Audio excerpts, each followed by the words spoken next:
Hello student, आज हम next topic पढ़ने वाले हैं टोटोलॉजी, कॉन्ट्राडिक्शन, कॉन्टिजेंसी। तो सबसे पहले देखते हैं कि टोटोलॉजी मतलब क्या होता है। A statement pattern whose truth value is true for all possible combination of truth value of its prime component is called tautology.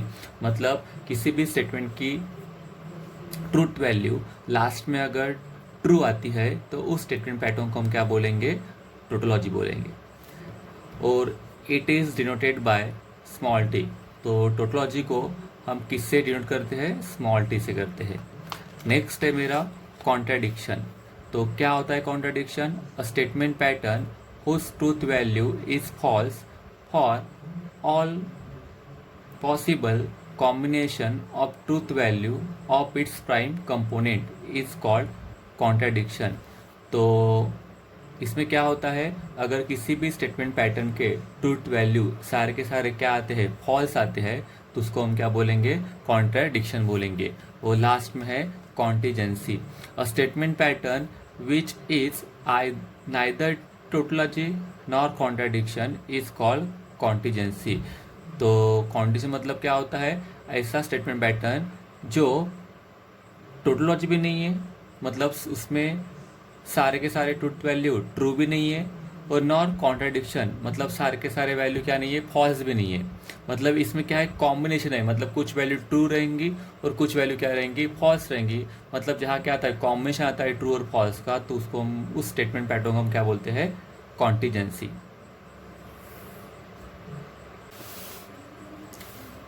तो इसी के बेस कुछ क्वेश्चन सॉल्व करते हैं। तो यहाँ क्वेश्चन दिया है, using truth table examine whether each of the following statement is tautology और अ कॉन्ट्राडिक्शन और अ कॉन्टिजेंसी। तो मुझे ट्रूथ टेबल का इस्तेमाल करते हुए मुझे क्या बताना है कि नीचे दिए हुए जो स्टेटमेंट है क्या वो टोटोलॉजी है, कॉन्ट्राडिक्शन है, क्या वो कॉन्टिजेंसी है। अगर आपको किसी भी स्टेटमेंट पैटर्न के अगर ट्रूथ टेबल बनाना आता है तो आपको ये टॉपिक के प्रॉब्लम सॉल्व करने में बहुत ही आसानी होगी। तो जैसे यहाँ दिया है question, P and Q and negation P और निगेशन क्यू। तो सबसे पहले हमें क्या करना है, ये जो स्टेटमेंट पैटर्न है इसका हमें क्या करना है, ट्रूथ टेबल बनाना है। तो ऑलरेडी हमने पढ़े हैं कि ट्रूथ टेबल किस तरीके से फाइंड करते हैं। तो सबसे पहली स्टेप हमारी क्या रहती है, हम सबसे पहले स्टेटमेंट लिखते हैं, मतलब पी क्यू और आर लिखते हैं। नेक्स्ट स्टेप में हम क्या करते हैं, निगेशन सॉल्व करते हैं। उसके नेक्स्ट स्टेप में क्या करते हैं, ब्रैकेट सॉल्व करते हैं। उसके नेक्स्ट स्टेप में क्या करते हैं, स्क्वायर ब्रैकेट सॉल्व करते हैं। और लास्ट में क्या करते हैं, पूरा का पूरा सॉल्व करते हैं। तो बस वही वैसे हम इसको सॉल्व करेंगे। तो सबसे पहले लिखेंगे स्टेटमेंट। तो यहाँ आपको दो स्टेटमेंट दिखाई दे रहे हैं, मतलब P एंड Q दिखाई दे रहा है। तो सबसे पहले आएगा P और सेकंड आएगा Q। नेक्स्ट आ रहा है, हम सॉल्व करते हैं, निगेशन सॉल्व करते हैं। क्या सॉल्व करते हैं, निगेशन। तो यहाँ आपको दो निगेशन दिख रहे हैं, निगेशन P दिख रहा, निगेशन Q दिख रहा। तो यहाँ लिखेंगे निगेशन P और बाद में लिखेंगे निगेशन Q। निगेशन के बाद हम क्या सॉल्व करते हैं, राउंड ब्रैकेट सॉल्व करते हैं। तो आपको यहाँ दो राउंड ब्रैकेट दिख रहे हैं। तो सबसे पहला राउंड ब्रैकेट है P एंड Q, उसके बाद राउंड ब्रैकेट है निगेशन P और निगेशन Q। और लास्ट में पूरा का पूरा सॉल्व करेंगे। तो मेरे पास यहाँ जगह नहीं है पूरा पूरा स्टेटमेंट यहाँ लिखने के लिए, तो मैं सबसे पहले इसको नंबरिंग कर देता हूँ, 1 2 3 4 5 6। तो यहाँ क्या आने वाला है आपका, यहाँ आएगा ये और ये, मतलब 5th नंबर का कॉलम, और उसके बाद ये वाला मतलब 6 नंबर का कॉलम, इसका क्या आएगा, एंड आएगा। तो सिंपल इसका ट्रूथ टेबल बनाते हैं। तो P के नीचे हम लिखते हैं ट्रू और Q के नीचे true, then true false, false true, then आएगा फॉल्स फॉल्स। निगेशन P मतलब P का उल्टा, false false true true. Negation Q मतलब Q का उल्टा, false true false true. Then क्या करना है, पी और क्यू का एंड लेना है। पी और क्यू का एंड में क्या होता है, ट्रू ट्रू ट्रू रहता है, बाकी सारे के सारे क्या रहते हैं, फॉल्स रहते हैं। तो यहाँ ट्रू ट्रू है तो यहाँ ट्रू आएगा, और बाकी के सारे क्या रहेंगे, फॉल्स रहेंगे। देन क्या लेना है, निगेशन पी और निगेशन क्यू का और लेना है। तो यहाँ हम निकाल चुके हैं निगेशन पी और यहाँ है निगेशन क्यू, दोनों का और लेंगे। तो और में क्या होता है, फॉल्स फॉल्स फॉल्स रहता है। तो यहाँ दिखाई दे रहा है आपको फॉल्स फॉल्स, तो ये क्या रहेगा, फॉल्स रहेगा। और कहीं फॉल्स फॉल्स है क्या, नहीं है, मतलब बचे हुए सारे के सारे क्या रहेंगे, यहाँ ट्रू रहेंगे। तो लास्ट है, पूरा सॉल्व करना है हमें। कॉलम नंबर 5 और कॉलम नंबर 6 का क्या निकालना है, एंड निकालना है। अगेन एंड में क्या होता है, ट्रू ट्रू क्या रहता है, ट्रू रहता है, बाकी सारे क्या रहेंगे, फॉल्स रहेंगे। तो यहाँ आपको दिखाई दे रहा है क्या, ट्रू ट्रू, यहाँ भी नहीं है, यहाँ भी नहीं है, यहाँ भी नहीं है, यहाँ भी नहीं है, मतलब यहाँ ट्रू ट्रू नहीं है, मतलब ट्रू नहीं आएगा, मतलब क्या आएंगे, बचे हुए सारे के सारे क्या आएंगे, फॉल्स आएंगे।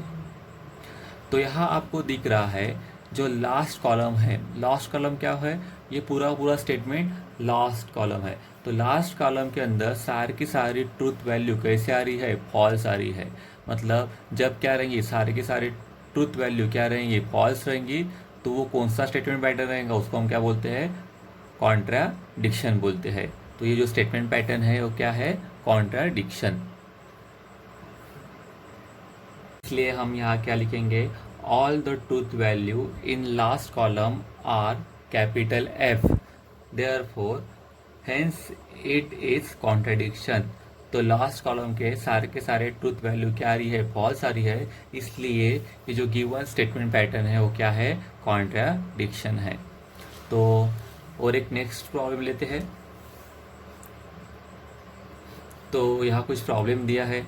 अगेन ये प्रॉब्लम के अंदर आपको कितने स्टेटमेंट दिखाई दे रहे हैं, तो यहाँ पूरे 3 स्टेटमेंट है। तो यहाँ 3 स्टेटमेंट लिखेंगे, एक रहेगा पी, दूसरा रहेगा क्यू, तीसरा रहेगा आर। पी क्यू आर मतलब स्टेटमेंट लिखने के बाद हम क्या सॉल्व करते हैं, निगेशन सॉल्व करते हैं। तो ये पूरे क्वेश्चन के अंदर कहीं भी निगेशन नहीं दिख रहा है, मतलब निगेशन वाली स्टेप नहीं आएंगी। निगेशन स्टेप के बाद हम क्या सॉल्व करते हैं, राउंड ब्रैकेट सॉल्व करते हैं। तो यहाँ आपको 3 राउंड ब्रैकेट दिख रहे हैं, जैसे कि सबसे पहले क्या दिख रहा है, पी इम्प्लीकेशन क्यू दिख रहा है, उसके बाद क्या दिख रहा है, क्यू इम्प्लीकेशन आर दिख रहा है, और क्या दिख रहा है, पी इम्प्लीकेशन आर दिख रहा है। ठीक है, तो नेक्स्ट अब राउंड ब्रैकेट के बाद हम क्या सॉल्व करते हैं, स्क्वायर ब्रैकेट सॉल्व करते हैं। यहाँ एक स्क्वायर ब्रैकेट दिख रहा है, तो यहाँ मेरे पास जगह नहीं है, इसलिए मैं यहाँ आगे नंबरिंग करता हूँ 1 2 3 4 5 6। तो स्क्वायर ब्रैकेट किसका किसका लेना है, P implication Q implication R का और पी इम्प्लीकेशन आर का। तो क्यू इम्प्लीकेशन आर मतलब यहाँ क्या है, 5 नंबर का कॉलम है, और पी इम्प्लीकेशन आर मतलब कौन सा नंबर कॉलम है, 6 नंबर का। तो यहाँ लिखूंगा मैं 5 और 6 का इम्प्लीकेशन। ठीक है, इसको नंबर देंगे 7। और लास्ट में हमें क्या करना है, पूरा का पूरा सॉल्व करना है। पूरा मतलब ये वाला स्टेटमेंट रहेगा और ये पूरा का पूरा रहेगा। ये वाला मतलब पी इम्प्लीकेशन क्यू, ये मतलब 4 वाला है, तो यहाँ आएगा नंबर 4। उसका क्या लेना है, एंड लेना है, किस साथ, पूरे ये स्क्वायर ब्रैकेट के साथ। ये स्क्वायर ब्रैकेट कौन सा है, नंबर 7। तो ठीक है, इस तरीके से हमने पूरे स्टेटमेंट लिख लिए है। तो सबसे पहले कैसे लिखे हमने स्टेटमेंट, सबसे पहले यहाँ 3 स्टेटमेंट थे, इसलिए मैंने यहाँ क्या लिखा, पी क्यू आर लिखा। स्टेटमेंट के बाद हम निगेशन सॉल्व करते, तो गिवन प्रॉब्लम के अंदर एक भी निगेशन नहीं था, तो हमने निगेशन वाली स्टेप नहीं की। उसके बाद क्या करते हैं, हम राउंड ब्रैकेट सॉल्व करते हैं। तो यहाँ 3 राउंड ब्रैकेट है, तो मैंने 3 राउंड ब्रैकेट ले लिए। राउंड ब्रैकेट के बाद हम क्या सॉल्व करते हैं, स्क्वायर ब्रैकेट सॉल्व करते हैं। तो ये स्क्वायर ब्रैकेट था, तो ये यहाँ मैंने किसका किसका स्क्वायर था, यहाँ क्यू इम्प्लीकेशन आर और पी इम्प्लीकेशन आर का था। तो यहाँ मैंने स्क्वायर ब्रैकेट का इम्प्लीकेशन लिया, मतलब 5th और 6th का इम्प्लीकेशन, और लास्ट में जो कुछ बचता है वो पूरा पूरा ले लेते हैं। इसमें क्या है, पी इम्प्लीकेशन क्यू मतलब 4 और ये पूरा पूरा मतलब 7। 4 और 7 का क्या है, यहाँ एंड है।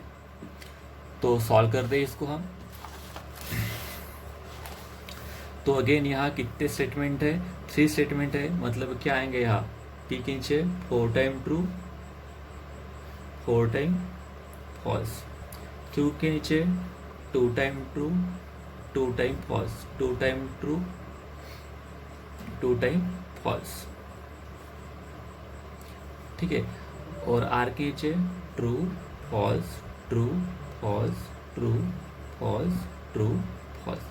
तो सबसे पहले हम क्या कर रहे हैं, कॉलम नंबर 4 के अंदर पी इम्प्लीकेशन क्यू कर रहे हैं।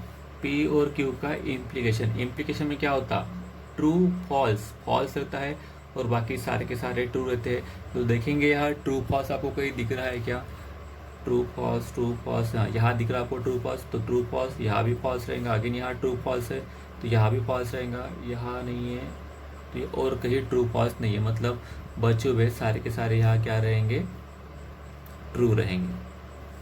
नेक्स्ट स्टेप करते हैं, मतलब नेक्स्ट कॉलम सॉल्व करते हैं। क्यू इम्प्लीकेशन आर, ये रहा 2 और 3, मतलब Q implication R. Again implication के अंदर क्या होता है, ट्रू फॉल्स, फॉल्स रहता है, बाकी के सारे सारे ट्रू रहते हैं। तो देखेंगे यहाँ ट्रू फॉल्स कहीं है क्या, यहाँ नहीं है, यहाँ है ट्रू फॉल्स तो ये फॉल्स रहेगा। अगेन यहाँ भी नहीं है, यहाँ भी नहीं है, यहाँ भी नहीं है, यहाँ ट्रू फॉल्स है, ये भी फॉल्स रहेगा और कहीं नहीं है, मतलब बचे हुए सारे के सारे क्या रहेंगे, हाँ ट्रू रहेंगे। नेक्स्ट है हमारा 6 कॉलम सॉल्व करेंगे। P implication R, P implication R मतलब कॉलम नंबर 1 और कॉलम नंबर 3। इसे क्या करना है, अगेन इम्प्लीकेशन करना है। अगेन इम्प्लीकेशन के अंदर ट्रू फॉल्स फॉल्स, देखेंगे ट्रू फॉल्स कहीं है क्या, यहाँ भी नहीं है, यहाँ है तो अगेन ये ट्रू फॉल्स क्या आएगा, फॉल्स आएगा। यहाँ भी नहीं है, यहाँ अगेन ट्रू फॉल्स है, ये भी फॉल्स आएगा। यहाँ भी नहीं है, यहाँ भी नहीं है, यहाँ भी नहीं है, यहाँ भी नहीं है, मतलब बचे हुए सारे के सारे क्या रहेंगे, अब ट्रू रहेंगे। नेक्स्ट क्या करना है, 5 और 6 का इम्प्लीकेशन लेना है। 5 और 6 का इम्प्लीकेशन अगेन इसमें देखना है ट्रू फॉल्स कहीं है क्या, यहाँ भी नहीं है, यहाँ भी नहीं है, यहाँ भी नहीं है, यहाँ है तो ये फॉल्स रहेगा। यहाँ भी नहीं है, यहाँ भी नहीं है, यहाँ भी नहीं है, यहाँ भी नहीं है, मतलब बचे हुए सारे के सारे क्या रहेंगे, यहाँ ट्रू रहेंगे। और लास्ट क्या करना है, 4 और 7 का, 4 और 7 का क्या करना है, एंड करना है। तो एंड में क्या होता है, एंड में ट्रू ट्रू ट्रू, बाकी सारे फॉल्स, तो ये अगेन यहाँ ट्रू ट्रू तो ये भी ट्रू, देन ये भी ट्रू ट्रू है तो ये भी ट्रू, देन फॉल्स, ट्रू नहीं, ये भी नहीं, अगेन यहाँ ट्रू ट्रू है तो ये भी ट्रू आएगा, देन यहाँ ट्रू और यहाँ भी ट्रू, तो यहाँ ट्रू क्या फॉल्स ट्रू है, ये भी नहीं है, मतलब ये दोनों भी क्या रहेंगे, फॉल्स रहेंगे।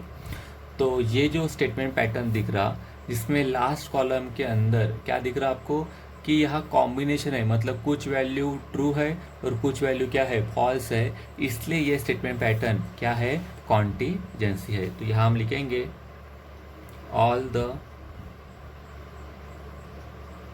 ट्रूथ